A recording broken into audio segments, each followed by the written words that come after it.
Hello everyone, very good morning to all of you. तो शुरू करते हैं आज का हमारा लेक्चर। तो देखिए, आज का जो हमारा टॉपिक रहेगा that is your chemical shift. और ये जो टॉपिक है हमारा, this is one of the most important topic in the NMR spectroscopy. ठीक है। अब देखो, मैंने आपको प्रीवियसली लेक्चर में मैंने ऑलरेडी आपको बता दिया था कि हमारे पास एनवायरनमेंट इफेक्ट जो होते हैं वो दो तरह के होते हैं, केमिकल शिफ्ट होती है और आपके पास स्पिन स्पिन स्प्लिटिंग होती है। ठीक है। तो आज हम सीखने जा रहे हैं आपके पास केमिकल शिफ्ट हमारे पास क्या चीज़ होती है और क्यों ये एनएमआर के अंदर जो है वो बहुत ज़्यादा इंपॉर्टेंट रोल प्ले करती है। अब देखिए, मैं थोड़ा सा इस लेक्चर को थोड़ा थोड़ा सा लंबा खींचूंगा, क्योंकि मैं आपको यहाँ सिखाऊंगा कि हमारे पास केमिकल शिफ्ट का कंसेप्ट आता क्यों है। ठीक है, हम किस तरह से इनको रिकॉर्ड करेंगे। और ड्यूरिंग द लेक्चर मैं आपको बताऊंगा कि हमारे पास कि जो आपको एग्जाम से जब ये क्वेश्चन आएगा एंड केमिकल शिफ्ट को लेके, तो आपको क्या लिखना है, किस तरह से लिखना है। ठीक है। तो आइए समझते हैं कि हमारे पास ये केमिकल शिफ्ट क्या बीमारी होती है हमारे पास। ठीक है। तो देखिए, मान लो कि आपके पास एक अकेला हाइड्रोजन एटम है। सपोज कि मेरे पास एक क्या है, आपके पास अकेला हाइड्रोजन एटम है। This is your hydrogen atom. ठीक है। और ये कैसा है, अकेला है। ठीक है। तो अब देखिए, अगर ये आपके पास आइसोलेटेड हाइड्रोजन एटम है, अब मैं क्या करूँ, मैं अगर इसके ऊपर आपके पास इलेक्ट्रोमैग्नेट अगर मैं इसके ऊपर मैग्नेटिक फील्ड अप्लाई करता हूँ, या फिर मैं अगर इस आइसोलेटेड हाइड्रोजन एटम को, ठीक है, एक एक्सटर्नल मैग्नेटिक फील्ड की प्रेजेंस में रखता हूँ, तो आपके पास क्या होगा, हमारे पास ये हाइड्रोजन एटम जो है उस मैग्नेटिक फील्ड के साथ खुद को अलाइन करेगा। ठीक है। अलाइन करने के बाद जो है वहाँ पे प्रिसीजन करना स्टार्ट कर देगा। ठीक है। और वहाँ पे उसकी अलार्मल फ्रिक्वेंसी होगी। सो द मोमेंट जब मैं वहाँ पे आपके पास इलेक्ट्रोमैग्नेटिक रेडिएशन अप्लाई करूँगा, तो जिस मोमेंट के ऊपर इलेक्ट्रोमैग्नेटिक रेडिएशन की फ्रिक्वेंसी इस लार्मल फ्रिक्वेंसी के साथ मैच कर जाएगी, हमारे पास एब्जॉर्प्शन जो आपको देखने को मिलेगा। ठीक है। बट अब अनफॉर्चुनेटली हम किसी एटम का तो हम एनएमआर रिकॉर्ड करते नहीं है। ठीक है। तो हम कंपाउंड का एनएमआर रिकॉर्ड करेंगे। तो कंपाउंड में हाइड्रोजन एटम तो कभी अकेला होगा नहीं। ठीक है। डेफिनेटली वो किसी ना किसी के साथ तो बॉन्डेड होगा ही होगा। तो जब बॉन्डेड होगा तो हमारे पास डेफिनेटली एनवायरनमेंट अलग हो जाएगा, जिसको हम ऑलरेडी पढ़ चुके हैं शील्डिंग डी शील्डिंग के साथ। तो देखिए, D shielding and de shielding के केस में आपको बताया था कि हमारे पास जो होते हैं, हमारे पास डिफरेंट एनवायरनमेंट होते हैं। ठीक है। जो आपके पास बॉन्डेड हाइड्रोजन एटम होगा, ठीक है, वहाँ पे हमारे पास एनवायरनमेंट डिफरेंट हो जाएगा। तो जिसकी वजह से हमारे पास क्या होता है, जो आप रेजोनेंस अचीव करने जा रहे होंगे किसी भी पर्टिकुलर प्रोटॉन्स के लिए, ठीक है, तो या तो वो आपके पास क्या करेगा, आइदर लो फ्रिक्वेंसी के ऊपर एब्जॉर्ब करेगा या फिर आपके पास हाई फ्रिक्वेंसी के ऊपर एब्जॉर्ब करेगा। ठीक है। मतलब जो हमारी एक्सपेक्टेड फ्रिक्वेंसी है जिसके ऊपर आपके किसी भी पर्टिकुलर प्रोटॉन को एब्जॉर्ब करना चाहिए, ठीक है, वो वहाँ पे एब्जॉर्ब नहीं करता है। या तो वो उससे कम फ्रिक्वेंसी के ऊपर एब्जॉर्ब करेगा या फिर वो उसके ऊपर उससे ज़्यादा हाई फ्रिक्वेंसी के ऊपर एब्जॉर्ब करेगा। ठीक है। मैं सजेस्ट कर रहा हूँ, अभी भी अगर किसी ने शील्डिंग डी शील्डिंग का लेक्चर अभी तक नहीं देखा है तो एक बार उसको देख लो। ठीक है। ये जो मैंने आपकी लाइंस बोली कि आपके पास लो फ्रिक्वेंसी पे एब्जॉर्ब करेगा या हाई फ्रिक्वेंसी के ऊपर एब्जॉर्ब करेगा, ठीक है, वो आपको वहाँ से क्लियर हो जाएगा। तो देखिए, यही चीज़ जो होती है ना हमारे पास, इसी को हम केमिकल शिफ्ट बोलते हैं। मतलब जो हमारी थ्योरेटिकल वैल्यू है, ठीक है, जिसके ऊपर आपके पास कोई प्रोटोन जो है वो एक्चुअल में एब्जॉर्ब करता है, ठीक है, उससे हम कितना हट गए हैं। जैसे एग्जांपल के तौर के ऊपर मान लो कि मेरे पास एक सिंपल प्रोटोन है। ठीक है। जैसे मैंने आपको ये सिंपल न्यूक्लियाई बताया था। ठीक है। आपने इसके ऊपर क्या किया, इसके ऊपर आपने मैग्नेटिक फील्ड अप्लाई की, इसने खुद को लाइन कर लिया फील्ड के साथ। ठीक है। प्रिसीजन किया आपके पास, आपने रेडिएशन अप्लाई की, मूवमेंट मैंने इसकी लार्मल फ्रिक्वेंसी जो आपके पास आपकी इलेक्ट्रोमैग्नेटिक रेडिएशन की फ्रिक्वेंसी का तो मैच कर जाएगी, आपके पास एब्जॉर्प्शन हो जाएगा। लेकिन अब प्रोटॉन कभी अकेला तो होगा नहीं, डेफिनेटली बॉन्डेड स्टेट में होगा। ठीक है। किसी न किसी के साथ बॉन्डेड होगा। तो जैसे अपने एनएमआर स्पेक्ट्रा स्टडी किया है इथेनॉल का, ठीक है, मैंने क्या किया, इथेनॉल को मैंने मैग्नेटिक फील्ड की प्रेजेंस में रख दिया। ठीक है। अब देखिए, हमारे पास यहाँ पे तीन डिफरेंट तरह के मैंने आपको बताया था कि हाइड्रोजन है। अगर सारे के सारे हाइड्रोजन एक जैसे ही होते ये, ठीक है, अगर सारे के सारे एक ही एनवायरनमेंट में होते तो आपके पास क्या होता कि सारे के सारे जो है आपके पास जितने भी प्रोटॉन्स हैं सारे के सारे एक ही फ्रिक्वेंसी के ऊपर एब्जॉर्ब करते, लेकिन ऐसा नहीं होता है हमारे पास। अगर ये सारे के सारे प्रोटॉन एक ही फ्रिक्वेंसी को ऊपर एब्जॉर्ब कर जाते हैं तो हमें क्या होता है, हमें जब हम इसका सिग्नल रिकॉर्ड करते हैं तो हमारे पास एक ही पीक आती है। ठीक है। हम नहीं बता सकते थे कि वो प्रोटॉन जो है वो कौन से वाला है जिसने यहाँ पे एब्जॉर्ब किया है। ठीक है। क्योंकि सारे के सारे एक जैसे होते हैं। सो थैंकफुली एनएमआर में ऐसा कुछ भी नहीं होता है। ठीक है। वहाँ पे हमारे पास एनवायरनमेंट का कंसेप्ट आ जाता है। ठीक है। क्योंकि यहाँ पे जितने भी प्रोटॉन्स हैं सारे के सारे अलग अलग एनवायरनमेंट में हैं। ठीक है। Due to the concept of shielding and de shielding. और वो शील्डिंग डिशील्डिंग करता कौन है, ये जो आपके पास बॉन्डेड सिस्टम में आपके पास जो इलेक्ट्रॉन्स होते हैं, ठीक है, उनकी वजह से हमारे पास सर्कुलेशन होती है। और उस सर्कुलेशन की वजह से हमारे पास कंसेप्ट आता है शील्डिंग एंड डिशील्डिंग का, जिसकी वजह से आपके पास जो मैग्नेटिक फील्ड आप यहाँ से अप्लाई करने जा रहे हैं, ठीक है, अब वो आपके पास इन प्रोटॉन्स को उतनी देखने को नहीं मिलेगी, या तो इससे कम मिलेगी या तो इससे ज़्यादा मिलेगी। तो एग्जांपल के तौर के ऊपर मान लो कि मैं आपके पास मैग्नेटिक फील्ड अप्लाई करने जा रहा था 10 मेगाहर्ट्ज़ की, मान लो। ठीक है। मैं 10 मेगा हर्ट्ज़ की मैग्नेटिक फील्ड अप्लाई करता, अगर सारे के सारे प्रोटॉन जो हो एक ही एनवायरनमेंट में होते तो सभी को 10 मेगा हर्ट्ज़ की फ्रीक्वेंसी आपको मिलती और सारे के सारे उसके ऊपर रेजोनेंस करना स्टार्ट कर देते, ठीक, मतलब आपके पास प्रिसीजन करना स्टार्ट कर देते। उसके बाद हम 10 मेगा हर्ट्ज़ की हम इलेक्ट्रोमैग्नेटिक रेडिएशन अप्लाई करते और जिस फ्रीक्वेंसी से वो आपके पास प्रिसीजन कर रहे होते उसकी जब आपके पास फ्रीक्वेंसी इलेक्ट्रोमैग्नेटिक रेडिएशन के साथ मैच कर जाएगी तो आपके पास रेजोनेंस आ जाना था। लेकिन एक्चुअल में ऐसा नहीं होगा, ठीक है। हमारे यहाँ जो प्रोटॉन्स हैं, ठीक है, इनके अंदर शील्डिंग डीशील्डिंग देखने को मिलेगी, जिसकी वजह से इनका आपका एनवायरनमेंट जो है वो अलग अलग हो जाएगा। अब जब एनवायरनमेंट अलग अलग हो जाएगा, ठीक है, तो इसका मतलब क्या होगा, ये जो आप 10 मेगा हर्ट्ज़ की फ्रिक्वेंसी अप्लाई करने जा रहे हैं इनके ऊपर, ठीक है, इनको इतनी फ्रिक्वेंसी देखने को नहीं मिलेगी, या तो इससे कम देखने को मिलेगी या तो इससे ज़्यादा ही एक्सपीरियंस करेंगे। तो हो क्या रहा है, 10 मेगा हर्ट्ज़ की फ्रिक्वेंसी जो है इनको मिलनी चाहिए थी लेकिन इनको इससे ज़्यादा मिल रही है, मे बी 11, मे बी 12, या फिर इससे कम की मिल रही है, मे बी 8, मे बी 9, ठीक है। सो ये हमारी थ्योरेटिकल वैल्यू है और इससे हम कितना हट के आए, that is called as your chemical shift. तो आप सिंपली बोल सकते हैं कि केमिकल शिफ्ट हमारे पास एक सिंपली एक शिफ्ट है, ठीक है, एब्जॉर्प्शन करने की वैल्यू में, ठीक है, मतलब जो आपके पास सिग्नल एब्जॉर्ब करने जा रहे हैं, जो आपके कंपाउंड एब्जॉर्ब करेंगे, ठीक है, उसकी वैल्यूज़ में शिफ्ट है और वो शिफ्ट किससे है, आपकी थ्योरेटिकल वैल्यू से, ठीक है, मतलब आपकी एक्चुअल वैल्यू कितनी होनी चाहिए थी, ठीक है, इससे आप कितना शिफ्ट होके चले गए हैं, that is called as your chemical shift.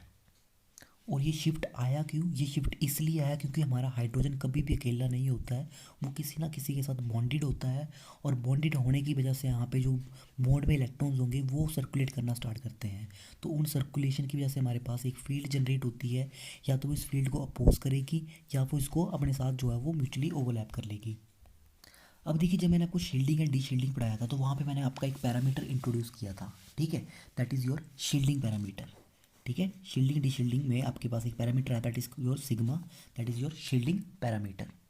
अब देखिए, जो हमारा पैरामीटर होता है ना, शील्डिंग पैरामीटर, ये आपके पास डिपेंड करता है इलेक्ट्रॉन डेंसिटी के ऊपर, ठीक है, ये किसके ऊपर डिपेंड करेगा, इलेक्ट्रॉन डेंसिटी, ठीक है, मतलब कि जो आपके पास बॉन्ड है, ठीक है, उसकी इलेक्ट्रॉन डेंसिटी के बारे में हम बात कर रहे हैं यहाँ पे। तो इसका मतलब क्या होगा कि मान लो अगर आपके पास कोई बॉन्ड है, अगर वहाँ पे आपके पास इलेक्ट्रॉन डेंसिटी ज़्यादा है, ठीक है, सपोज जैसे मैं अगर बात करूँ जैसे CH3 CH2 OH, इन्हीं की बात करता हूँ, अगर यहाँ पे अगर आपके पास बॉन्ड्स के अंदर इलेक्ट्रॉन डेंसिटी ज़्यादा होगी तो डेफिनेटली ज़्यादा इलेक्ट्रॉन्स जो आपके पास सर्कुलेट करेंगे। अगर ज़्यादा इलेक्ट्रॉन सर्कुलेट करेंगे आपके पास तो जिसकी वजह से आपके पास जो है वो जो इंड्यूस मैग्नेटिक फील्ड जनरेट होगी वो ज़्यादा होगी, ठीक है, वो ज़्यादा आपके पास अपोज करेगी अप्लाइड मैग्नेटिक फील्ड को, जिसकी वजह से आपके पास शील्डिंग जो है वो आपके पास ज़्यादा रहेगी, ठीक है। अब शील्डिंग ज़्यादा होगी तो डेफिनेटली आपकी सिग्मा वैल्यू जो है वो भी बढ़ जाएगी। तो देखिए, अब दो बॉन्ड्स, अगर हमारे पास दो डिफरेंट बॉन्ड्स होंगे ना तो कभी भी उनकी इलेक्ट्रॉन डेंसिटी तो आपस में बराबर नहीं होने वाली है, ठीक है, क्योंकि बहुत सारे इफेक्ट आ जाते हैं, लाइक इंडक्टिव इफेक्ट होता है, रेजोनेंस होता है हमारे पास, ठीक है। जैसे मैं एक सिंपल सा एग्जांपल लिखता हूँ आपको समझाने के लिए। मान लो कि मेरे पास है एक मिथाइल क्लोराइड है एक, और एक है मेरे पास मिथाइल फ्लोराइड, ठीक है, दो कंपाउंड्स है मेरे पास। तो देखिए, एक है मेरे पास मिथाइल फ्लोराइड, दूसरा है मेरे पास मिथाइल क्लोराइड। अब आप सभी को पता है कि फ्लोरीन जो है हमारे पास ज़्यादा इलेक्ट्रोनेगेटिव होता है compare to that of chlorine atom. तो इसका मतलब क्या होगा कि हमारे पास जो इलेक्ट्रॉन डेंसिटी होगी इन बॉन्ड्स की, ठीक है, वो थोड़ी सी फ्लोरीन की तरफ को ज़्यादा होगी, क्योंकि फ्लोरीन की जो टेंडेंसी है इलेक्ट्रॉन को अपनी तरफ खींचने की वो ज़्यादा है compare to that of chlorine, ठीक है। तो जो बॉन्ड जो ये जो बॉन्ड्स में इलेक्ट्रॉन प्रेजेंट होंगे, ठीक है, जो इलेक्ट्रॉन डेंसिटी होगी उसका शिफ्ट होना स्टार्ट हो जाएगा टुवार्ड्स दी फ्लोरीन आइटम, ठीक है। यहाँ पे जो आपके पास इलेक्ट्रॉन डेंसिटी होगी ये फ्लोरीन की जो आपके पास शिफ्ट होना स्टार्ट हो जाएगी compare to that of chlorine, मतलब यहाँ पे भी होगी लेकिन यहाँ पे ज़्यादा होगी आपके पास, ठीक है। सो इसका मतलब क्या होगा, जब आप मैग्नेटिक फील्ड अप्लाई करोगे, ठीक है, जब आप मैग्नेटिक फील्ड अप्लाई करोगे तो डेफिनेटली उसका एक्सपीरियंस यहाँ पे जो आपके पास देखने को मिलेगा वो थोड़ा कम देखने को मिलेगा, मतलब डिफरेंट डिफरेंट देखने को मिलेगा। क्योंकि देखिए, फ्लोरीन ज़्यादा इलेक्ट्रोनेगेटिव है तो ज़्यादा इलेक्ट्रॉन खींचेगा, डेफिनेटली यहाँ पे जो इलेक्ट्रॉन डेंसिटी होगी वो फ्लोरीन की तरफ वो ज़्यादा होगी, तो उसका मतलब जो सर्कुलेशन होगी इलेक्ट्रॉन्स की वो यहाँ पे थोड़ी कम देखने को मिलेगी आपके पास। लेकिन यहाँ पे अगर बात करूँ तो आल्दो ये भी इलेक्ट्रॉन अपनी ओर खींचेगा, लेकिन इसके कंपैरिजन में यहाँ बात कर रहा हूँ यहाँ पे, ठीक है, तो इसके कंपैरिजन में आपके पास इलेक्ट्रॉन्स को कम खींचेगा, तो यहाँ पे थोड़ी सर्कुलेशन इसके कंपैरिजन में थोड़ी ज़्यादा होगी, ठीक है। तो यहाँ पे जो आपके पास मैग्नेटिक फील्ड जो आप अप्लाई करोगे तो इसका इफेक्ट थोड़ा डिफरेंट देखने को मिलेगा compare to that of this system.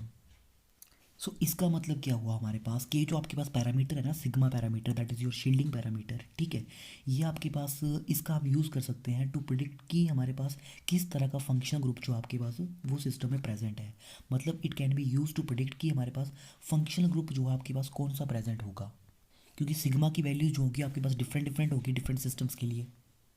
अब जैसे समझने के लिए ना हम इथेनॉल ही देख के चलते हैं, ठीक है। मान लो मैं इथेनॉल ही पकड़ता हूँ, मैं औरो कंपाउंड्स को छोड़ देता हूँ फिलहाल के लिए, ठीक है। इथेनॉल की बात करेंगे हम, ठीक है। तो देखिए अब इथेनॉल में मेरे पास क्या है, अगर मैं वैल्यू करूँगा आपके पास, ये जो मेरे पास शील्डिंग पैरामीटर है, ठीक है, जिसमें शील्डिंग ज़्यादा होगी उसमें सिग्मा की वैल्यू ज़्यादा होगी, ठीक है। तो ये देखिए अब यहाँ पे आप मुझे बताइए कि इन तीनों में से, मैंने आपको बताया कि तीन तरह के प्रोटॉन होंगे, ए बी एंड सी, किस में हमारे पास जो शील्डिंग की वैल्यू होगी वो आपके पास सबसे ज़्यादा होगी। अब देखिए ऑक्सीजन एटम है, इलेक्ट्रॉन विदड्रॉइंग है, ठीक है। तो क्या करेगा, ये जो ओ एच बॉन्ड है आपके पास, इसके इलेक्ट्रॉन्स को अपनी ओर खींच लेगा। डेफिनेटली इसके जो इलेक्ट्रॉन्स होंगे हमारे पास ये ऑक्सीजन की तरफ को ज़्यादा होंगे ना, ठीक है। ये जो ओ एच बॉन्ड है, इसके इलेक्ट्रॉन्स हमारे पास ऑक्सीजन की तरफ को ज़्यादा होंगे, ठीक है। तो इसकी वजह से हमारे पास जो इंड्यूस सर्कुलेशन होगी इलेक्ट्रॉन्स की, वो थोड़ी सी कम रहेगी आपके पास। तो मतलब ये हाइड्रोजन जो है आपके पास इतना ज़्यादा प्रोटेक्टेड नहीं हो पाएगा, मतलब शील्ड नहीं हो पाएगा। तो ये आपके पास डी शील्ड हो जाएगा आपके पास। लेकिन अगर मैं बात करूँ हमारे पास मिथिलीन और मिथाइल प्रोटॉन्स की, ठीक है, तो इनमें हमारे पास जो है आपके पास शील्डिंग थोड़ी देखने को मिलेगी। अब मिथाइल प्रोटॉन्स में तो ऐसा कुछ है नहीं कि हमारे पास कोई इलेक्ट्रॉन विद ड्राइंग ग्रुप लगा है जो उसके इलेक्ट्रॉन्स को खींच लेगा। तो डेफिनेटली मैक्सिमम सर्कुलेशन यहाँ देखने को मिलेगी। तो हमारे पास जो इंड्यूस सर्कुलेशन होगी आपके पास, that is your induced magnetic field, जो कि आपके पास इलेक्ट्रॉन्स की सर्कुलेशन की वजह से जनरेट होगी। तो आपके पास वो अप्लाइड फील्ड को ज़्यादा आपके पास जो है वो अपोज कर पाएगी। तो इसका मतलब क्या होगा, ये जो प्रोटॉन्स है हमारे पास सबसे ज़्यादा शील्डेड होंगे, ठीक है। तो सिग्मा की वैल्यू सबसे ज़्यादा किसके लिए होगी आपके पास, मिथाइल के लिए होगी, उसके बाद मिथिलीन के लिए होगी, और सबसे कम किसके लिए होगी आपके पास, हाइड्रोक्सल प्रोटॉन्स के लिए। तो ये जो ऑर्डर होगा सिग्मा वैल्यूज़ का, ठीक है, ये मिथाइल प्रोटॉन्स जो मेरे पास होंगे इनके लिए सबसे ज़्यादा होगा, फॉलोड बाई ये जो मेरे मिथिलीन प्रोटॉन्स हैं, और उसके बाद मेरे पास हाइड्रोक्सिल प्रोटॉन सबसे कम होगा यहाँ पे। क्यों? क्योंकि यहाँ पे आपके पास इलेक्ट्रॉन विद ड्रॉइंग ग्रुप है जो यहाँ से इस बॉन्ड के इलेक्ट्रॉन्स को अपनी ओर खींच लेगा। तो चलो इस चीज़ को मैंने ना ए बी एंड सी में ऐसे लिखता हूँ, ए बी सी, ठीक है। तो मतलब ए प्रोटॉन जो सबसे ज़्यादा शील्डेड होंगे, followed by proton B, followed by proton C, ठीक है। तो आइए अब हम ना ग्राफ प्लॉट करते हैं, ठीक है। तो मैंने आपको ग्राफ किस तरह से प्लॉट करते हैं मैंने आपको ऑलरेडी बता दिया हुआ है, ठीक है, कि एब्जॉर्प्शन स्पेक्ट्रम हमारे पास किस तरह से रिकॉर्ड किया जाता है, ठीक है। तो this is your strength of applied magnetic field. यहाँ पे हमारे पास क्या होगी, दिस इज़ योर इंटेंसिटी, ठीक है, दिस इज़ योर इंटेंसिटी। अब देखिए मैंने शील्डिंग डी शील्डिंग के केस में आपको क्या समझाया था, कि अगर कहीं पे हमारे पास शील्डिंग होती है, ठीक है, अगर शील्डिंग हो रही होती है तो हमारे पास सिग्नल जो होता है वो अप फील्ड होता है, मतलब वो हाई फ्रिक्वेंसी के ऊपर एब्जॉर्ब करेगा। और अगर हमारे पास डी शील्डिंग होती है तो जो आपकी नेट मैग्नेटिक फील्ड जो आपके पास न्यूक्लियाई एक्सपीरियंस करेगा, अब वो ज़्यादा हो जाती है। तो उस केस में हमारे पास जो प्रोटॉन्स होते हैं वो डी शील्डेड हो जाते हैं, मतलब वो आपके पास डाउन फील्ड जो है वो एब्जॉर्ब करते हैं, ठीक है। तो देखिए अब इन तीनों में सबसे ज़्यादा शील्डिंग कहाँ पे होगी, सबसे ज़्यादा शील्डिंग होगी आपके पास मिथाइल प्रोटॉन्स के लिए। तो इसका मतलब क्या है, ये कहाँ पे एब्जॉर्ब करेंगे, मतलब इनको रेजोनेंस में लाने के लिए आपको बहुत ज़्यादा फ्रिक्वेंसी देनी पड़ेगी, ठीक है। और सबसे कम जो आपके पास शील्डिंग हो रही है वो कहाँ पे हो रही है, हाइड्रोक्सल में। तो इसका मतलब क्या है, यहाँ पे आपके पास मैग्नेटिक फील्ड सबसे कम लगेगी इसको रेजोनेंस में लाने के लिए। तो डेफिनेटली हमारे पास सबसे पहली पीक जो आएगी आपके पास, ठीक है, वो किसके लिए आएगी आपके पास, इन ओ एच प्रोटॉन्स के लिए आएगी, ठीक है, क्योंकि आपके पास ये डी शील्डेड है आपके पास, ठीक है। उसके बाद हमारे पास मिथिलीन प्रोटॉन्स, क्योंकि इनमें हमारे पास जो है आपके पास सेकंड नंबर पे आपके पास शील्डिंग आ रही है, और सबसे ज़्यादा शील्डिंग का हो रही है आपके पास इन मिथाइल प्रोटॉन्स के लिए, ठीक है। तो ये हमारे पास जो आपके पास ग्राफ जो है हमारे पास देखने को मिलेगा, ठीक है। सबसे पहले ओ एच प्रोटॉन्स आएंगे, आफ्टर दैट में मिथिलीन प्रोटॉन्स होंगे, और लास्ट में आपके पास मिथाइल प्रोटॉन्स होंगे, ठीक है। तो अब ध्यान में रखना कि जो मिथाइल के प्रोटॉन्स हैं दे आर हाईली शील्डेड, ठीक है, दे आर हाईली शील्डेड। तो इसी वजह से वो आपके पास हाई फ्रिक्वेंसी के ऊपर एब्जॉर्ब कर रहे हैं। और ओ एच के प्रोटॉन जो हैं ये आपके पास दे आर लेस शील्डेड, ठीक है, इनकी शील्डिंग कम हो रही है, इसलिए सबसे पहले यही आपके पास जो है वो एब्जॉर्ब कर रहे हैं, ठीक है। तो ये चीज़ मैंने आपको ऑलरेडी पिछले लेक्चर में बता दी थी, ठीक है। जहाँ पे आपके पास शील्डिंग कम होगी, ठीक है, जिसकी शील्डिंग कम होगी वो आपके पास डाउन फील्ड सिग्नल होगा, और वो आपके पास बहुत जल्दी रेजोनेंस में आ जाएगा, ठीक है। आपको उसके लिए बहुत ज़्यादा मैग्नेटिक फील्ड अप्लाई करने की जरूरत नहीं है।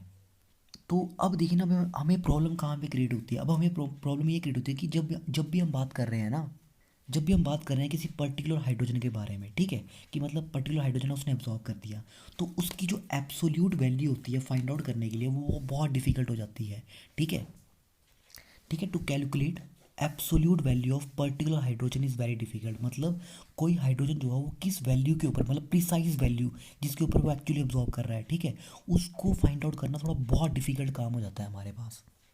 अब ऐसा क्यों होता है, ठीक है। अब देखिए, मान लो आप ना, जो जो आप एक्सटर्नल मैग्नेटिक फील्ड अप्लाई कर रहे हो, ठीक है, वो किस में होती है हमारे पास, जो एच नोट आप अप्लाई कर रहे हो वो यूजली आपके पास मेगा हर्ट्स में होता है, ठीक है। इसके बारे में हम ऑलरेडी बात कर चुके हैं, ठीक है। सिमिलरली आपने इलेक्ट्रोमैग्नेटिक रेडिएशन जो अप्लाई की, ठीक है, वो भी आपके पास मेगा हर्ट्स में होगी, ठीक है। तो हमारे पास क्या होता है, जब आपके पास दो, जो भी आपके कंपाउंड्स होंगे, जो भी आपके प्रोटॉन्स होंगे, ठीक है, जब वो एब्जॉर्ब करते हैं, ठीक है, जैसे एग्जांपल के तौर के ऊपर यहाँ पे आपके पास मिथाइल फ्लोराइड है, दूसरा आपके पास मिथाइल क्लोराइड है।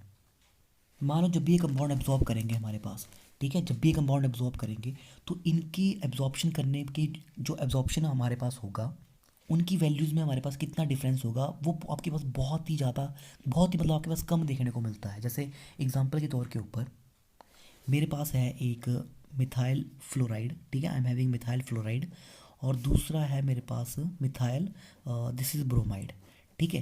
तो जिस फ्रिक्वेंसी के ऊपर ये एब्जॉर्ब करेंगे, ठीक है, उनके बीच का जो डिफरेंस है, ठीक है, इनके एब्जॉर्प्शन करने का जो डिफरेंस है वो बहुत ही कम होता है, और ये कितना होता है आपके पास, 72 हर्ट्स है, ठीक है। अब देखिए, आपकी फ्रिक्वेंसीज जो है इंस्ट्रूमेंट की और इलेक्ट्रोमैग्नेटिक रेडिएशंस की, वो है मेगा हर्ट्स में। लेकिन ये जो आपकी पीक्स आ रही है ना, ये जो पीक्स आ रही हैं दोनों की, जैसे मान लो ये पीक्स आ रही हैं आपके पास, इनके बीच का डिफरेंस किस में है, वो हर्ट्स में है। तो ये वैल्यू आपके पास बहुत ही कम हो जाएगी, ठीक है। तो मतलब आपका, अगर मैं ग्राफ प्लॉट करूँ तो आपका ग्राफ जो है वो कुछ इस तरह से देखने को मिलेगा एक्चुअल में आपको। जैसे मान लो अगर मैं इस इथेनॉल के ग्राफ की बात करता हूँ ना, तो सपोज़ कि ये कुछ इस तरह से आपको देखने को मिलेगा, ठीक है, इस तरह से, मतलब बहुत ही ज़्यादा आपके पास जो है इकट्ठा आपके पास आ जाएगा, ठीक है। जहाँ आपको ऐसा लगेगा कि सारी की सारी पीक्स जो है वो ओवरलैप कर रही है, तो मतलब इसको हमें जूम करके देखना पड़ेगा। तो जूम करने का मतलब क्या है, कि जो पीक्स है ना, इनके बीच का डिफरेंस, ठीक है, ये जो डिफरेंस है ये किस में है, हर्ट्स में है, और वैल्यूज़ किस में है, आपकी वैल्यूज़ है मेगा हर्ट्स में। तो ये एक प्रॉब्लम क्रिएट होती है, जिसकी वजह से हम जो है वो किसी भी पर्टिकुलर हाइड्रोजन के लिए उसकी एब्सोल्यूट वैल्यू जो हम कैलकुलेट नहीं कर पाते हैं। तो अब कैलकुलेट क्या करेंगे हम, अब इस ये जो प्रॉब्लम आई आपके पास, इससे निपटने के लिए हमने एक सोल्यूशन निकाला, ठीक है। और वो सोल्यूशन का हमने क्या निकाला कि हम क्या करेंगे, हम एक पर्टिकुलर न्यूक्लियस लेंगे, ठीक है, आप कोई एक न्यूक्लियस लोगे, ठीक है, और उस न्यूक्लियस के विद रिस्पेक्ट टू में, ठीक है, मान लो आपने एक न्यूक्लियस लिया, suppose I am taking a nucleus A, ठीक है। अब मैं बोलूँगा कि इस न्यूक्लियस ए के विद रिस्पेक्ट टू में जो भी आपका कंपाउंड है, ठीक है, वो कहाँ पे एब्जॉर्ब कर रहा है, ठीक है, बाकी सारे के सारे जो है वो कहाँ पे, उनके सिग्नल कहाँ पे आएंगे। तो इस पर्टिकुलर जो न्यूक्लियस की मैं बात कर रहा हूँ, इसको हम बोलते हैं आपके पास रेफरेंस। मतलब हमें एक कंपाउंड लेना पड़ेगा, ठीक है, हमें एक पर्टिकुलर न्यूक्लियस लेना पड़ेगा, हम बोलेंगे उसके विद रिस्पेक्ट टू में मेरे बाकी जो कंपाउंड्स हैं ना, वो कहाँ, उसके जो प्रोटॉन्स हैं वो कहाँ कहाँ पे एब्जॉर्ब कर रहे हैं, ठीक है। तो ये जो पर्टिकुलर आप न्यूक्लियस ले रहे हैं, इसको हम बोलते हैं आपके पास रेफरेंस, ठीक है। तो ये बहुत ज़रूरी है आपके पास, क्योंकि एब्सोल्यूट वैल्यू मतलब एग्जैक्ट वैल्यू निकालना वो बहुत डिफिकल्ट काम है। जैसे आपने देखा ही होना इलेक्ट्रोकेमिस्ट्री वगैरह में, हम जब भी रिडक्शन पोटेंशियल निकालते हैं तो हम वहाँ पे क्या करते हैं कि जो आपके पास स्टैंडर्ड हाइड्रोजन हाइड्रोजन इलेक्ट्रोड होती है, हम उसको यूज़ करते हैं, हम बोलते हैं कि उसका हमारे पास रिडक्शन पोटेंशियल जो आपके पास ज़ीरो है, लेकिन एक्चुअल में कभी ज़ीरो नहीं होता है आपके पास वो, ठीक है। तो उसको हम ज़ीरो मान के चलते हैं, तो उसके विद रिस्पेक्ट टू में आपके जो भी हम मेटल आयन लेते हैं उनके हम रिडक्शन पोटेंशियल जो है वो कैलकुलेट करते हैं। तो सिमिलर चीज़ हमारे पास यहाँ पे आती है कि हम किसी भी आपके पास हाइड्रोजन का एब्सोल्यूट वैल्यू फाइंड आउट नहीं कर सकते हैं। तो इसका मतलब हमें क्या करना पड़ेगा, हमें एक रेफरेंस लेना पड़ेगा, और उस रेफरेंस के विद रिस्पेक्ट टू हमारा सिग्नल कहाँ पे आएगा, हम उस चीज़ को रिकॉर्ड करेंगे अब। तो देखिए, यहाँ से एक बड़ा इंपॉर्टेंट क्वेश्चन बनने वाला है आपका, एग्ज़ाम से पूछा भी जा सकता है आपके पास, कि रेफरेंस जो हम यूज़ करेंगे एनएमआर में, दैट इज़ योर, एक हमारा कंपाउंड है, ठीक है, दैट इज़ योर टीएमएस, ठीक है। कई बार एग्जाम्स में डायरेक्ट आपसे क्वेश्चन पूछा जाएगा ये, कि व्हाट इज़ टीएमएस, ठीक है, and why this compound is use as a reference in the 1H NMR spectroscopy, ठीक है, ये क्या होता है और हम इसको रेफरेंस क्यों यूज़ करते हैं। तो देखिए, टीएमएस जो होता है ना मेरे पास, TMS is called as your tetra, this is your tetra methyl silane, this is your tetra methyl silane, ठीक है। मतलब सिलिकॉन एटम होता है हमारे पास, और यहाँ पे हमारे पास जो होते हैं वो आपके इस तरह से चार मिथाइल ग्रुप जो है वो लगे होते हैं इस तरह से, ठीक है। तो मैं इस कंपाउंड को रेफरेंस मानूंगा, ठीक है, और मैं बोलूँगा कि इस कंपाउंड के विद रिस्पेक्ट टू, जैसे इथेनॉल की बात कर रहे हैं ना हम, तो इथेनॉल में OH proton, CH2 proton, CH3 proton, इस कंपाउंड के विद रिस्पेक्ट टू कहाँ कहाँ पे एब्जॉर्ब कर रहे हैं। तो पहली चीज़ तो हमारी ये होगी, सबसे पहले तो हम चलो रेफरेंस हमने यूज़ कर लिया। तो मेरा क्वेश्चन पहला ये है कि हम इस कंपाउंड को क्यों रेफरेंस यूज़ कर रहे हैं, और हमें रेफरेंस को यूज़ करने की ज़रूरत क्यों थी, एंड वाई टीएमएस ही क्यों यूज़ किया गया। तो देखिए ये तो मैंने आपको बता दी कि जब भी हम हाइड्रोजन लेंगे ना आपके पास, तो इनकी जो पीक्स होंगी, इनके बीच का डिफरेंस जो होगा वो बहुत ही कम होता है आपके पास, ठीक है। It is a very slight value. तो वो स्लाइट वैल्यू जो है आपके पास, वो कभी भी आपको एक्यूरेट वैल्यू या प्रिसाइज वैल्यू जो है आपको कभी भी नहीं दे सकती है, ठीक है। तो ये प्रॉब्लम हमारे पास क्रिएट होती है। जैसे मैंने आपको यहाँ पे एग्जांपल दिया मिथाइल फ्लोराइड एंड ब्रोमाइड का, ठीक है। फ्रिक्वेंसी हमारे पास ऑपरेटिंग फ्रिक्वेंसी मेगा हर्ट्स में है, लेकिन यहाँ पे जो डिफरेंस आ रहा है वो हर्ट्स में आ रहा है आपके पास। अब second thing, why T M S, ठीक है। तो देखिए टी एम एस में सबसे पहली चीज़ क्या है हमारे पास, यहाँ पे है आपके पास टोटल मिला के 12 प्रोटॉन्स, ठीक है। वी हैव 12 हाइड्रोजन, ठीक है। टी एम एस में हमारे पास 12 हाइड्रोजन आइटम्स हैं, और ये सारे के सारे हाइड्रोजन जो होते हैं they are very highly shielded, ठीक है। They are very sorry they are highly shielded, ठीक है। मतलब बहुत ज़्यादा हाईली शील्डेड होते हैं आपके पास। अब हाईली शील्डेड है तो इसका मतलब क्या हुआ आपके पास, मतलब हमें, मतलब ये जो आपके पास आपने जो मैग्नेटिक फील्ड अप्लाई कर रहे हैं आप इन प्रोटॉन्स को आप रेजोनेंस में लाने के लिए, ठीक है। अब वो आपके पास ये जो आपके पास इनकी इंड्यूस्ड सर्कुलेशन की वजह से आपके पास जो इंड्यूस्ड मैग्नेटिक फील्ड जनरेट होगी, वो उस फील्ड को बहुत ज़्यादा आपके पास अपोज करेगी। तो जिसकी वजह से अब इनको रेजोनेंस में लाने के लिए आपको बहुत ज़्यादा जो है आपके पास मैग्नेटिक फील्ड आपको अप्लाई करनी पड़ेगी। इसका मतलब क्या है कि हमारे पास टीएमएस जो होगा वो बहुत हाई फ्रिक्वेंसी के ऊपर एब्जॉर्ब करने जा रहा है, ठीक है। It absorbs at very high frequency, ठीक है। तो ये मोस्ट इंपॉर्टेंट पॉइंट है टीएमएस को यूज़ करने का, कि यहाँ पे 12 हाइड्रोजन बहुत हाई शील्डेड होते हैं, जिसकी वजह से हमारे पास सिग्नल जो है बहुत हाई अप फील्ड आएगा टीएमएस का, ठीक है। तो इसकी वजह से आपके पास क्या करेंगे हम, कि सारे के सारे जो भी हम कंपाउंड लेंगे वो डेफिनेटली इतना ज़्यादा हाई शील्डेड तो नहीं होगी जितना आपका टीएमएस है, ठीक है। डेफिनेटली वो उससे कम शील्डेड होंगे, तो कम शील्डेड होंगे तो आपके पास डेफिनेटली इससे पीछे पीछे ही आपके पास एब्जॉर्ब करेंगे, ठीक है। अब सेकंड थिंग, हमारा ये जो कंपाउंड होता है आपके पास ये बहुत इनर्ट भी होता है, ठीक है। और बहुत सारे सॉल्वेंट्स ऐसे होते हैं जिनके साथ ये आसानी से जो आपके पास मिसिबल हो पाता है, ठीक है। देन नेक्स्ट हमारे पास ये कंपाउंड होता है वो वोलेटाइल भी होता है, ठीक है।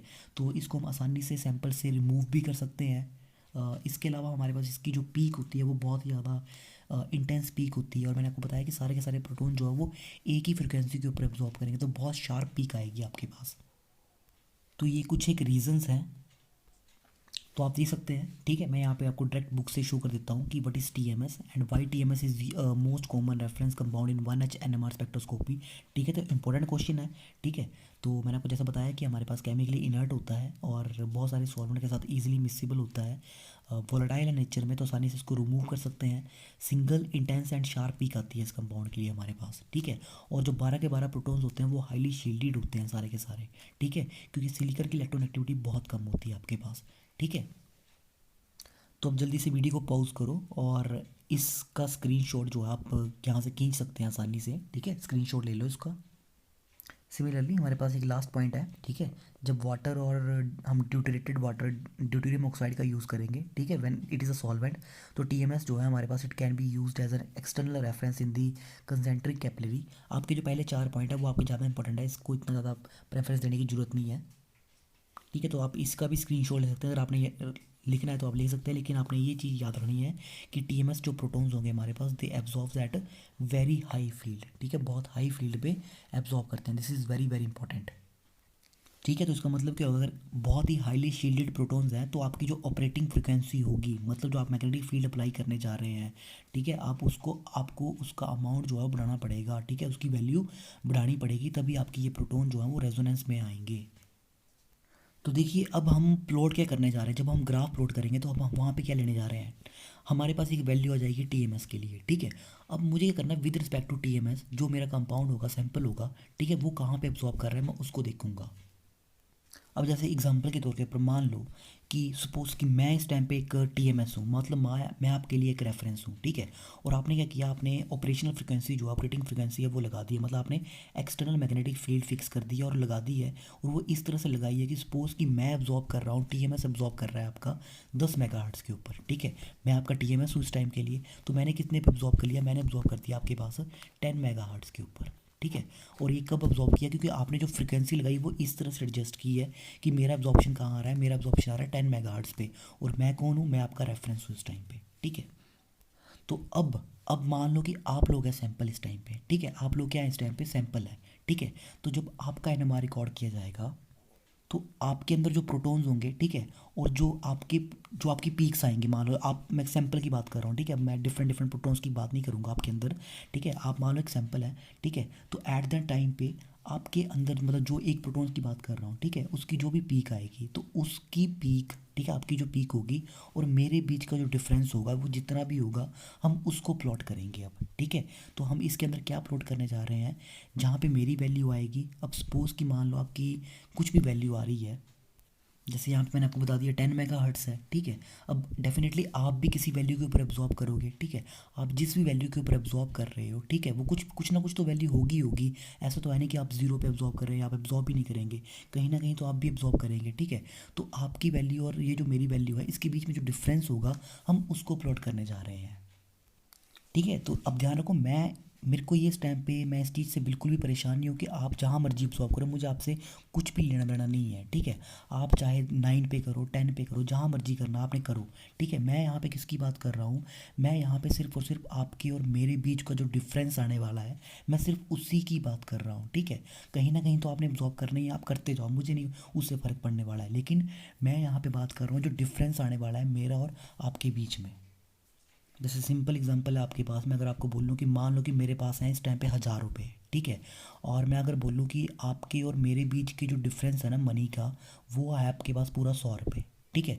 तो इसका मतलब क्या होगा, अगर आपके पास 1000 रुपये हैं तो मेरे पास जो है वो 1100 रुपये होंगे, ठीक है, तभी वो डिफरेंस हो का आएगा। तो मुझे इससे लेना देना नहीं है कि आपके पास कितने रुपए हैं, ठीक है। मैं सिर्फ और सिर्फ डिफरेंस की बात कर रहा हूँ कि मेरे और आपके पास जो पैसे हैं उसके बीच में सिर्फ और सिर्फ 100 रुपीज़ का डिफरेंस है। तो हम यहाँ पे किसकी बात करेंगे, हम यहाँ पे बात करेंगे जो आपका रेफरेंस होगा और जो आपका सैंपल होगा, उसके बीच में जो डिफरेंस होगा, ठीक है, हम उसी के बारे में अब बात करने जा रहे हैं। अब मान लो, ठीक है, एग्जांपल लेते हैं एक, मान लो कि आपका रेफरेंस है ना, वो हमारे पास एब्जॉर्ब कर रहा है आपके पास, चलो 60 मेगाहर्ट्ज़ के ऊपर, ठीक है, इंस्ट्रूमेंटल फ्रिक्वेंसी आपके पास 60 मेगाहर्ट्ज़, ठीक है। तो ये है हमारे पास रेफरेंस जहाँ पे एब्जॉर्ब कर रहा है, ठीक है। अब इसके ऊपर जहाँ पे उसने एब्जॉर्ब किया, आपका जो डिफरेंस होगा, क्योंकि मैं डिफरेंस की बात कर रहा हूँ ना सैंपल की, तो मान लो कि मेरे पास डिफरेंस आ रहा है, दिस इज़ 100, ठीक है। और मैंने आपको बताया था कि इंस्ट्रूमेंटल फ्रिक्वेंसी और हमारे पास जो ऑपरेटिंग फ्रिक्वेंसी होती है आपके पास, और जो आप रेडियो फ्रिक्वेंसी यूज़ करने वाले हैं वो आपके पास मेगाहर्ट्ज़ में होगी, लेकिन जो डिफरेंस आएगा पीक्स के बीच में वो हर्ट्ज़ में होता है आपके पास।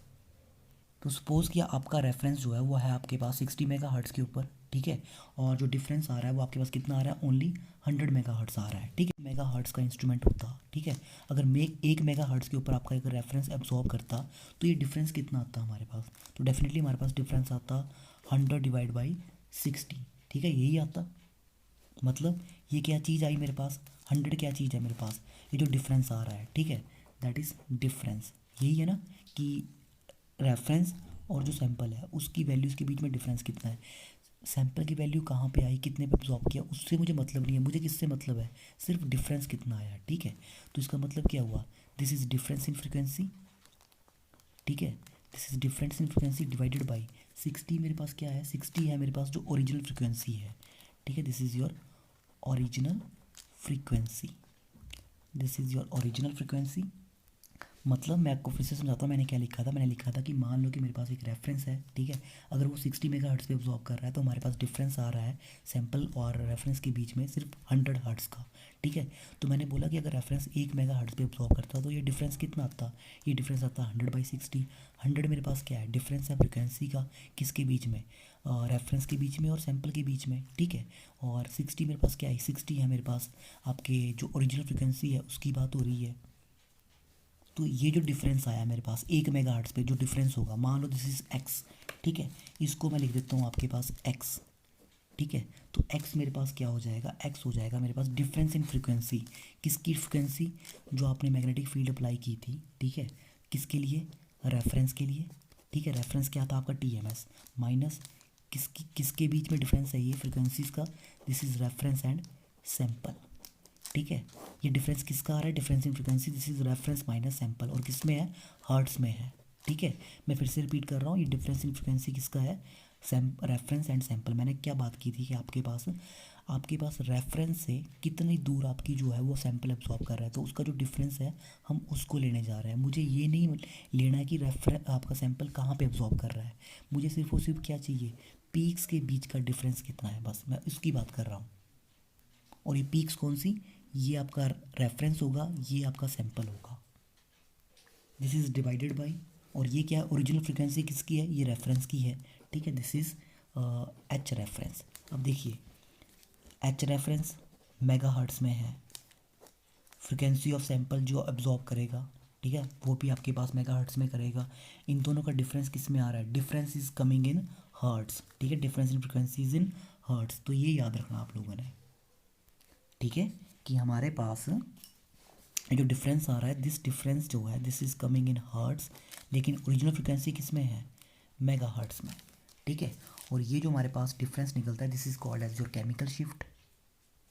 मतलब इसका मतलब क्या हुआ, देखिए ना, आपके पास ये डिफरेंस आ रहा है हर्ट्स में, और आपका जो रेफरेंस है, मतलब जो आपके पास ओरिजिनल फ्रिक्वेंसी है, वो आपके पास मेगा हर्ट्स में। मतलब मेगा मतलब क्या, आपके पास 10⁻�6, ठीक है, मेगा मीन्स 10⁻�6, मतलब 10 लाख, मतलब 1 मिलियन, ठीक है। तो मतलब 1 मिलियन में कितने का डिफरेंस आया, ठीक है। मतलब मैं ये बोल रहा हूँ कि मान लो अगर मैं, ठीक है, अगर मैं 1 मिलियन होता, अगर मैं 10 लाख होता, तो आप में और मुझ में कितने का डिफरेंस आएगा। अब सपोज मान लो मैं हूँ 10 लाख, आप लोग हो 10 लाख 5 के ऊपर, ठीक है। तो मेरे और आपके बीच में कितना डिफरेंस आ रहा है, 5 का डिफरेंस आ रहा है। तो अगर मैं ग्राफ प्लॉट करता, ठीक है, अगर मैं ये ग्राफ प्लॉट करता आपके पास इस तरह से, ठीक है, 10 लाख यहाँ पे है, ठीक है, 10 लाख 5 भी बिल्कुल यहाँ पे ही आएगा। तो ये तो पीक्स ओवरलैप कर जाती, मैं बता नहीं पाता कि मेरा कहाँ है आपका कहाँ है। तो हम क्या कर रहे हैं, ये जो डिफरेंस है ना आपकी और मेरे बीच में, मैं इसको इलोंगेट करके यहाँ पे ड्रॉ करने जा रहा हूँ। तो ये जो फिनोमेना होता है, इसी फिनोमेना को जो है हम आपके पास केमिकल शिफ्ट बोलते हैं, ठीक है।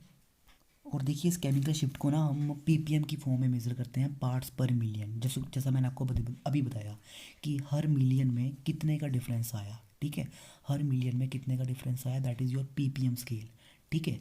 तो आप इसको हम रिप्रेजेंट करेंगे एक्स से नहीं, इसको मैं रिप्रेजेंट करूँगा अब डेल्टा से, ठीक है, delta ppm, delta stands for the chemical shift, ठीक है। दिस इज इक्वल टू, ठीक है, अब ये किसके इक्वल हो जाएगा, this is in hertz divided by, ये है आपके पास मेगा हर्ट्स, और इसको काउंटर करने के लिए हम इसको मल्टीप्लाई करेंगे 10⁻�6 से, ठीक है, दिस इज 10⁻�6 पीपीएम, ठीक है। तो केमिकल शिफ्ट को मेज़र करने के लिए हमारे पास दो स्केल्स होती है, जिसमें से पहली स्केल है ये डेल्टा स्केल, ठीक है। तो डेल्टा स्केल के ऊपर हमारे पास एक फार्मूला निकल के आता है, ठीक है, that is your delta, this is your delta, ठीक है। डेल्टा स्केल के ऊपर एक फार्मूला बन के आएगा, और ये फार्मूला क्या होगा मेरे पास, दिस इज़ इक्वल टू, देखिए यहाँ पे क्या आ रहा है, डिफरेंस आ रहा है ना आपके पास रेफरेंस और सैंपल के बीच में, ठीक है, जो आपके पास फ्रिक्वेंसीज़ है। तो मतलब हमारे पास क्या मतलब हुआ इसका, इसका मतलब हुआ मेरे पास कि जो आपकी फ्रिक्वेंसी आई वो कितने पे आई, ठीक है, that is your observed shift, कि आपकी शिफ्ट कितने में, और है किस में, ये हर्ट्स में है, डिवाइडेड बाई आपके पास रेफरेंस, मतलब जो आपके पास रेडियो फ्रिक्वेंसी जो आपने यूज़ की है इंस्ट्रूमेंट की, वो कितनी है, ठीक है। This is your radio frequency of spectrometer, this is radio frequency of spectrometer used, और ये होगी आपकी मेगा हर्ट्स में। तो चलो अब इस जो केमिकल शिफ्ट है हमारे पास, ठीक है, इसको हम प्लॉट भी करेंगे, और अब हम सैंपल के साथ चलते हैं। मान लो कि मैंने क्या किया, इथेनॉल ले लिया, और मैंने टीएमएस ले लिया, मैंने एक टेस्ट ट्यूब लिया जहाँ पे मेरे पास इथेनॉल भी है, ठीक है, और आपका रेफरेंस भी आ गया है, और मैंने सॉल्वेंट भी डाल दिया वहाँ पे आपके पास एक कार्बन टेट्राक्लोराइड, ठीक है। अब सॉल्वेंट मेरा ऐसा होना चाहिए आपके पास जो कि इन प्रोटॉन्स के साथ इंटरफेयर ना करे, ठीक है। अगर ये इनके साथ रिएक्ट कर जाएगा, डेफिनेटली हमारे पास क्या होगा, ये प्रोटॉन्स जो है अब आपके पास जो है वो आपके पास बॉन्डेड हो जाएंगे फर्दर किसी और सॉल्वेंट के साथ। तो डेफिनेटली हमारे पास एनएमआर में कुछ प्रॉब्लम आ जाएगी। मतलब हमें क्या चाहिए, हमें इस कंपाउंड की आपके पास हमें इस कंपाउंड का एब्जॉर्प्शन चाहिए, लेकिन वो फर्दर कहीं और रिएक्ट कर जाएगा तो कुछ और बन जाएगा, तो ऐसा भी नहीं होना चाहिए। तो आपने इस तरह का कुछ सॉल्वेंट लेना है आपने इसको डिजोल्व करने के लिए, यहाँ पे मतलब इसमें इस तरह का सॉल्वेंट लेना है आपने जो कि आपके पास एप्रोटिक हो, मतलब जो प्रोटॉन्स के साथ आपके पास इंटरफेयर ना करे। अब देखिए मैंने क्या किया, मैंने इन सभी को क्या किया, आपके पास मैग्नेट की प्रेजेंस के अंदर रख दिया, ठीक है। अब डेफिनेटली मैग्नेटिक फील्ड की प्रेजेंस में क्या होगा आपके पास, अब सारे के सारे प्रोटॉन जो है वो एक फ्रिक्वेंसी के ऊपर तो एब्जॉर्ब करेंगे नहीं, क्योंकि सभी का एनवायरनमेंट अलग है, ठीक है। ये है हाईली शील्डेड, ये सबसे ज़्यादा शील्डेड है, ठीक है, इनकी तो बात ही अलग है। सबसे ज़्यादा शील्डेड मतलब इन दोनों में से सबसे ज़्यादा शील्डेड ये हैं, तो डेफिनेटली इनको रेजोनेंस में लाने के लिए सबसे ज़्यादा आपको फ्रिक्वेंसी की जरूरत पड़ेगी, ठीक है। तो मतलब शील्डेड न्यूक्लियाई जो है आपके पास उनको रेजोनेंस में लाने के लिए आपको सबसे ज़्यादा फ्रिक्वेंसी देनी पड़ेगी। इसका मतलब क्या है, जो एक्सटर्नल मैग्नेटिक फील्ड ये आपके पास प्रोटॉन एक्सपीरियंस करेंगे, ये बहुत कम एक्सपीरियंस कर रहे हैं ड्यू टू शील्डिंग। इसीलिए इनको रेजोनेंस में लाने के लिए आपको बहुत हाई फ्रिक्वेंसी की ज़रूरत पड़ रही है। अच्छा, यहाँ पे मैंने रेडियो फ्रिक्वेंसी नहीं यूज़ की है, ठीक है। यहाँ से मैं रेडियो फ्रिक्वेंसी जो है यहाँ पे डालने जा रहा हूँ, ठीक है। तो I am talking about only, मैं फील्ड स्वीप मेथड की बात करूँगा यहाँ से। रेडियो फ्रिक्वेंसी मैंने फिक्स कर दी है, ठीक है। अब मैंने सिर्फ और सिर्फ मैग्नेटिक फील्ड चेंज करनी है, ठीक है। तो मैं प्लॉट करूँगा यहाँ से आपके पास, ठीक है। यहाँ से मैंने प्लॉट करना है अब कि मेरे पास ये आपके पास स्ट्रेंथ आ गई अप्लाइड मैग्नेटिक फील्ड की, दिस इज़ योर इंटेंसिटी। मान लो जो मेरे पास रेडियो फ्रिक्वेंसी है, ठीक है, इंस्ट्रूमेंट की, सॉरी नॉट, जो इलेक्ट्रोमैग्नेटिक रेडिएशंस की है वो मैंने फिक्स कर दी है 60 मेगाहर्ट्ज़ के ऊपर। तो अब हम क्या चेंज करेंगे, हम मैग्नेटिक फील्ड चेंज करेंगे। अब देखिए, जब आप मैग्नेटिक फील्ड डालोगे ना यहाँ से, ठीक है, तो जो टीएमएस के प्रोटॉन्स होंगे, सबसे कम मैग्नेटिक फील्ड इन्हीं को देखने को मिलेगी। मतलब सबसे कम मैग्नेटिक फील्ड कौन एक्सपीरियंस करेगा, टीएमएस के प्रोटॉन, क्योंकि ये हाईली शील्डेड है आपके पास। तो सबसे ज़्यादा कौन एक्सपीरियंस करेगा मैग्नेटिक फील्ड को, डेफिनेटली जो सबसे कम शील्डेड होगा। सबसे कम शील्डेड कौन है, ओ एच प्रोटॉन। ये सबसे कम शील्डेड है, इसलिए मैंने इसको सबसे पास में रखा था यहाँ पे, ठीक है। ये सबसे कम शील्डेड है, तो इसको सबसे आसानी से जल्दी जो है आपके पास रेजोनेंस यहाँ पे देखने को मिल जाएगा। तो देखिए, यहाँ से अगर टीएमएस जो है, इसके ऊपर अगर मैग्नेटिक फील्ड का इफेक्ट सबसे कम पड़ने वाला है, तो मान लो अगर टीएमएस के प्रोटॉन जो है वो इस 60 मेगाहर्ट्ज़ के ऊपर एब्जॉर्ब कर रहे हैं, ठीक है। तो आप जो मैग्नेटिक फील्ड अप्लाई करोगे, पहले आप थोड़ी धीरे धीरे, पहले आप कम करोगे, फिर आप बढ़ाओगे बढ़ाओगे, ठीक है। तो सबसे कम, मतलब पहले सबसे कम इनको देखने को मिल रही है, तो मतलब इनको रेजोनेंस में लाने के लिए आपको बहुत ज़्यादा मैग्नेटिक फील्ड अप्लाई करनी पड़ेगी। तो डेफिनेटली हमारे पास जो टीएमएस प्रोटॉन होंगे वो कहाँ पे एब्जॉर्ब करेंगे, वो एब्जॉर्ब करेंगे हाई मैग्नेटिक फील्ड के ऊपर। तो मैं यहाँ लिख रहा हूँ आपके पास, this is your high magnetic field, ठीक है। वो यहाँ पे एब्जॉर्ब करेंगे। तो सपोज मान लो ये मेरे पास सिग्नल आ गया, ये किसके लिए आएगा, टीएमएस का। ये कब आएगा, जब आपने बहुत ज़्यादा हाई मैग्नेटिक फील्ड अप्लाई कर दी है, ठीक है। तो मैं यहाँ से चल रहा हूँ बिल्कुल लास्ट से, पहले मैंने टीएमएस पकड़ा था आपका। अब देखिए, सबसे कम शील्डिंग इसकी हो रही है ओ एच प्रोटोन की, तो डेफिनेटली इसके प्रोटॉन्स जो है आपके पास बिल्कुल एक्सपोज्ड होंगे, शील्डिंग नहीं हो रही है। जैसे ही आप मैग्नेटिक फील्ड अप्लाई करोगे, सारी की सारी magnetic field O H protons को मिल जाएगी और वो एकदम से रेजोनेंस में आ जाएंगे, ठीक है। तो due to deshielding of this protons, ठीक है, ये डी शील्डेड है आपके पास, ये आपके पास किस फ्रिक्वेंसी के ऊपर एब्जॉर्ब करेंगे, that will be your low magnetic field, ठीक है। ये यहाँ पे एब्जॉर्ब करेंगे, ठीक है। तो इनका सिग्नल आपको कहीं ना कहीं यहाँ पे देखने को मिल जाएगा इस तरह से, ये आपके ओ एच प्रोटोन आ गए। अब देखिए, CH3 एंड CH2, इनमें से सबसे ज़्यादा शील्डिंग किसकी होगी, CH3 प्रोटॉन्स की होगी। CH2 की शील्डिंग इससे कम होगी, तो डेफिनेटली हमारे पास दूसरे नंबर पे ये जो प्रोटॉन्स हैं ये एब्जॉर्ब करेंगे आपके पास, ठीक है। तो अब देखिए, अब मैं स्पेक्ट्रा को फर्दर और जो आपके पास एक्सप्लोर कर रहा हूँ, इसको और रेजोल्यूट कर रहा हूँ। तो मेरे पास जो पीक्स आती हैं वो कुछ इस तरह से आएंगी, ठीक है। ये जो मेरी पीक्स होंगी, this will be like this. ये पीक्स कुछ इस तरह से आ जाएंगी मेरे पास CH2 प्रोटॉन्स के लिए, ठीक है। तो मैंने आपको बताया था, जो एनवायरनमेंट इफेक्ट दो तरह का होता है, one is chemical shift, second is your spin spin splitting. तो उसकी वजह से आपके पास ये जो CH2 प्रोटॉन्स है वो कुछ इस तरह से सिग्नल देते हैं, ठीक है। अब आफ्टर दैट नेक्स्ट है हमारे पास CH3, ठीक है। CH3 का जो सिग्नल आएगा वो आपके पास due to spin spin splitting वो कुछ इस तरह का होगा आपके पास, ठीक है। This is due to CH3 protons. तो अब इसी चीज़ को मुझे जो है आपके पास रिकॉर्ड करना है in terms of delta ppm scale, ठीक है, डेल्टा पीपीएम के ऊपर। अब देखिए, डेल्टा पीपीएम जब हम रिकॉर्ड करेंगे, हम क्या करेंगे, रेफरेंस जो होगा आपका उसको मैं जीरो मान लूँगा, ठीक है। मैं क्या करूँगा, जो आपका रेफरेंस है उसको मैं जीरो मान लूँगा। मान लो ये मेरे पास स्केल है एक, अब रेफरेंस है आपके पास, उसको मैंने मानना है जीरो। तो रेफरेंस कौन है, टीएमएस है आपके पास, ठीक है। ठीक है, मैंने आपको बताया ना, रेफरेंस के विद रिस्पेक्ट टू बाकी कहाँ पे आ रहा है, तो रेफरेंस को मैं जीरो मान लूँगा। बाकी जहाँ मर्जी अब्जॉर्ब करें, उनके बीच का जो डिफरेंस होगा हम उसको यहाँ पे प्लॉट कर देंगे, ठीक है। तो ये मैंने जीरो मान लिया, ठीक है। जीरो किसके लिए है, रेफरेंस के लिए, ठीक है। दिस इज़ फॉर रेफरेंस, और रेफरेंस कौन है, टीएमएस।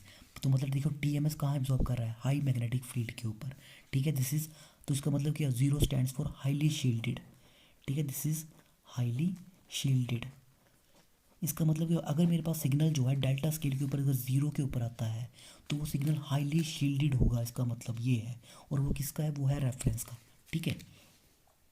तो अब हम रेफरेंस से चलेंगे लो फील्ड की ओर। लो फील्ड का मतलब क्या है, कुछ वैल्यूज़ इस तरह से होंगी, 0 1 2 3 4 5 6 7 8 9 10। चलो मैं 10 तक लिख रहा हूँ यहाँ पे, ठीक है, इस तरह से। तो अब देखिए मैंने आपको ना, जब मैंने शील्डिंग डीशील्डिंग पढ़ाया था वहाँ मैंने आपको दो चीज़ें बताई थी, one is your up field signal, other is your down field signal. तो मैंने बताया था कि जब हाई फ्रिक्वेंसी के ऊपर सिग्नल अब्जॉर्ब होता है तो हम इसको बोलते हैं अप फील्ड। ठीक है, अप फील्ड मतलब हाई फ्रिक्वेंसी के ऊपर, तो ये चीज़ ठीक है, हाईली शील्डेड। ठीक है, this is called as your up field signal, इसको बोलते हैं हम अप फील्ड।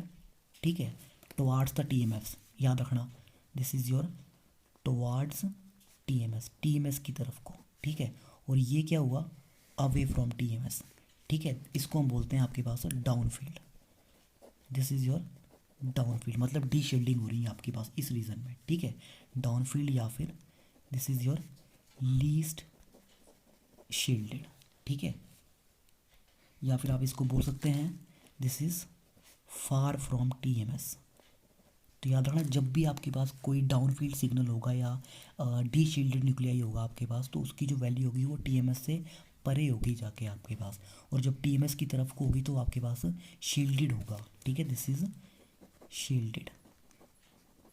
ठीक है, अब एक चीज़ ध्यान रखना, जो आपके यूजुअली ग्राफ्स होते हैं ना, उनमें आप ज़ीरो से स्टार्ट करते हो, ज़ीरो वन इस तरह से, वन टू थ्री इस तरह से, लेकिन यहाँ पे थोड़ा डिफरेंट हो रहा है। ठीक है, हम रेफरेंस से चल रहे हैं, तो रेफरेंस जो है आपका ज़ीरो जो है वो यहाँ पे राइट हैंड साइड में है, तो आपका ग्राफ कुछ इस तरह का है ये। ठीक है, ज़ीरो वन टू इस तरह से चल रहे हैं हम इस तरफ को। ठीक है, तो ये चीज़ ध्यान में रखनी है बिल्कुल। तो देखिए ये थी हमारी पहली scale, that is called as your delta scale. ठीक है, अब हमारी एक स्केल और होती है, ठीक है, जिससे हम केमिकल शिफ्ट को मेजर कर सकते हैं, that is called as your tau scale. ठीक है, तो दो स्केल्स होती हैं, पहली मैंने हमने जो पढ़ी जिसको हम बोलते हैं डेल्टा स्केल। ठीक है, जिसके बारे में अभी तक मैंने आपको पढ़ाया। सेकेंड होती है आपके पास टॉ स्केल। ठीक है, this is your tau, TAU, tau scale. Tau scale में हमारे पास जो वैल्यू होती है that is your 10 minus delta. ठीक है, सिंपल है, 10 माइनस डेल्टा करेंगे आप, हमारे पास जो है वो टॉ की वैल्यू आ जाएगी। ठीक है, तो अगर मैं टॉ स्केल पे वैल्यूज़ निकालूँ तो मेरे पास क्या क्या वैल्यूज़ आएंगी। ठीक है, 10 माइनस डेल्टा। ठीक है, तो ये मैंने वैल्यूज़ लिखी हैं डेल्टा स्केल के ऊपर। ठीक है, ये डेल्टा स्केल के ऊपर वैल्यूज़ हैं 0 से लेकर 10 तक। ठीक है, 0 से लेकर 10 तक। तो अब मैं लिखता हूँ यहाँ पे टॉ की वैल्यूज़। ठीक है, टॉ स्केल के ऊपर वैल्यूज़ कितनी कितनी आएंगी। ठीक है, तो टॉ पे वैल्यू क्या होगी, 10 माइनस जीरो, 10 माइनस डेल्टा। तो अगर मेरे पास हाईली शील्डेड है, zero stand for highly shielded. ठीक है, तो 10 माइनस जीरो वी हैव 10। तो इसका मतलब क्या होगा, डेल्टा स्केल पे अगर ज़ीरो है या टॉ स्केल पे 10 है तो वो न्यूक्लियाई जो है वो हाईली शील्डेड होगा। सिमिलरली 10 माइनस वन, 9, 8, 7, 6, 5, 4, 3, 2, 1 एंड यहाँ लिख रहा हूँ मैं ज़ीरो। तो मतलब जो मैंने आपको अभी ग्राफ के बारे में बताया था कि जो हमारे यूजुअल ग्राफ्स होते हैं जो ज़ीरो से स्टार्ट होते हैं, जैसे 0, 1, 2, 3, 4। तो अगर मैं ऐसे जैसे ग्राफ्स की बात करूँ तो यहाँ पे इस स्केल में वो ग्राफ कौन सा आएगा, वो ग्राफ आएगा आपका टॉ स्केल के लिए। ठीक है, लेकिन अगर मैं बात करूँ आपके पास डेल्टा स्केल के लिए, तो डेल्टा स्केल के ऊपर आपका ग्राफ स्टार्ट होगा 0 से, ठीक है, अप टू 10 इस तरफ को। ठीक है, और अगर मैं बात करूँ this is your delta scale. ठीक है, और मैं टॉ स्केल की अगर बात करूँ तो टॉ स्केल में ग्राफ आपका 0 से स्टार्ट होगा अप टू 10 इस तरह से। ठीक है, this is your tau scale. और अब जो मोस्ट इम्पोर्टेंट चीज़ आपने याद रखनी है, ठीक है, यहाँ से जो सबसे ज़्यादा याद रखने वाली बात है, अगर हम टुवार्ड्स द ज़ीरो होंगे डेल्टा स्केल के ऊपर, ठीक है, यह है हाईली शील्डेड रीजन्स। ठीक है, अगर हमारा सिग्नल जो है डेल्टा स्केल के ऊपर, ठीक है, अगर 0.5 मतलब टुवार्ड्स द ज़ीरो है तो इसको हम बोलेंगे हाईली शील्डेड। ठीक है, अप फील्ड सिग्नल अगर ज़ीरो से परे मतलब आपके पास हाई वैल्यूज़ हैं डेल्टा स्केल पे तो वो होते हैं डी शील्डेड। ठीक है, और टॉ स्केल में सारा का सारा उल्टा हो जाएगा ये। ठीक है, इसका सारी की सारी चीज़ आपकी उल्टी हो जाएगी। तो किसी एक स्केल का याद रखना, डेल्टा स्केल का याद रखना, अगर ज़ीरो वाली तरफ को आपकी वैल्यूज़ होंगी तो वो हाईली शील्डेड है, अगर आपके पास टुवार्ड्स दी 10 वाली साइड को है तो आपके पास डी शील्डेड है। ठीक है, तो देखिए ये चीज़ तो ये आपके पास समझने वाले पॉइंट ऑफ व्यू से ना। अब आपने पेपर में क्या लिखना है, ठीक है, अब मैं उसके अकॉर्डिंगली आपको बताता हूँ। तो देखिए आपको पेपर में क्वेश्चन आएगा, what is chemical shift and what are the scales to express the chemical shift and what are the units of chemical shift. आपको डायरेक्ट क्वेश्चन ऐसा आएगा। ठीक है, अच्छा अगर मैं यूनिट्स की बात करूँ ना पहले, तो देखिए ना यूनिट्स में ये हर्ट्स में है, ये भी हर्ट्स में है। ठीक है, मेगा हर्ट्स, हर्ट्स में दोनों, तो डेफिनेटली कट जाएंगे हमारे पास जो यूनिट होंगे, this will be your nothing. ठीक है, ये यूनिट लेस क्वांटिटी आएगी। तभी मैंने यहाँ पे 0, 1, 2, 3 डायरेक्ट लिखे हैं, मैंने यहाँ पे कोई ऐसे मेंशन नहीं किया कि ये वैल्यू कहाँ पे है, सिर्फ और सिर्फ स्केल कौन सी होगी इन टर्म्स ऑफ PPM। ठीक है। तो अब आते हैं आपके क्वेश्चन के ऊपर कि आपने एग्जाम्स में किस तरह से लिखना है ये। ठीक है, तो देखिए पहले तो डेफिनेशन लिखनी है केमिकल शिफ्ट की होती क्या है। जैसे मैंने आपको बताया कि थ्योरेटिकल वैल्यू से आप कितना परे हट गए हैं। ठीक है, तो shift in the position of 1H NMR signal as a consequences of shielding और डिशील्डिंग। ठीक है, शील्डिंग और डिशील्डिंग की वजह से आपके पास, ठीक है, जो इंड्यूस हो रही है due to the circulation of electrons in a chemical bond. ठीक है, उससे हम कितना, हमारी जो शिफ्ट आ रही है वो कितनी आ रही है, that is called as your chemical shift. दो स्केल से एक्सप्रेस करने के लिए डेल्टा स्केल, टॉ स्केल। ठीक है, डेल्टा स्केल के ऊपर टीएमएस की वैल्यूज़ कितनी होती है, हमारे पास 0 होती है। ठीक है, और टॉ स्केल पे टीएमएस कितना हो जाएगा, 10 हो जाएगा। ठीक है, मतलब रेफरेंस की वैल्यूज़ की बात हो रही है यहाँ पे। ठीक है, बाकी आपने ये बताना है कि हमारे पास अगर सिग्नल जो है वो टुवार्ड्स टीएमएस होता है डेल्टा स्केल के ऊपर, तो वो हाईली शील्डेड होता है जिसको हम अप फील्ड बोलते हैं। ठीक है, एंड सिमिलरली डाउन फील्ड के बारे में बताना है, और आपने केमिकल शिफ्ट का फॉर्मूला बताना है। ठीक है, this is distance down field from TMS. बाकी जो मैंने आपकी सिंपली जो मैंने बताया ऑब्जर्व शिफ्ट, ठीक है, divide by operating frequency into 10⁻⁶। ठीक है, ये चीज़ आपने बतानी है, दिस इज़ ऑल अबाउट। तो आप इसका स्क्रीनशॉट ले लो। ठीक है, इस चीज़ का स्क्रीनशॉट ले लो। तो आपने इतनी चीज़ तो पूरी पूरी तरह से तैयार रखनी है। ठीक है, और जो मैंने आपको करवाया वो आपके अंडरस्टैंडिंग के लिए है, जितना आपको याद रहता है वो आप एग्ज़ाम पॉइंट ऑफ व्यू से लिख सकते हैं। ठीक है, सो आई होप कि अभी तक आपने स्क्रीनशॉट ले लिया होगा। So this is all about this shielding and de-shielding concept. ठीक है, and it is very very important in the organic chemistry in NMR। अब देखिए हम इसी वैल्यूज़ का मैं यूज़ करूँगा। अब आने वाले लेक्चर्स में हम बात करेंगे आपके पास अप्लाइड पार्ट की। ठीक है, आपके सिलेबस में कुछ एक कंपाउंड्स मेंशन्ड है। ठीक है, अब हम उनको करेंगे, उनका NMR स्पेक्ट्रा स्टडी करेंगे। ठीक है, वहाँ पे मैं डायरेक्ट बोलूँगा कि हमारे पास कोई कंपाउंड है, उसकी वैल्यू जो है वो 3 और 4 के बीच में आ रही है, तो वो कंपाउंड कौन सा होगा, मतलब उसमें कौन से प्रोटॉन्स हो सकते हैं आपके पास। ठीक है, तो हम इस तरह से इस चीज़ को रिकॉर्ड करेंगे। ठीक है, सो मिलते हैं नेक्स्ट लेक्चर के अंदर। टिल देन इसी तरह से अपना प्यार बनाए रखें और पढ़ते रहें साथ में। ठीक है, all the very best. So thank you very much.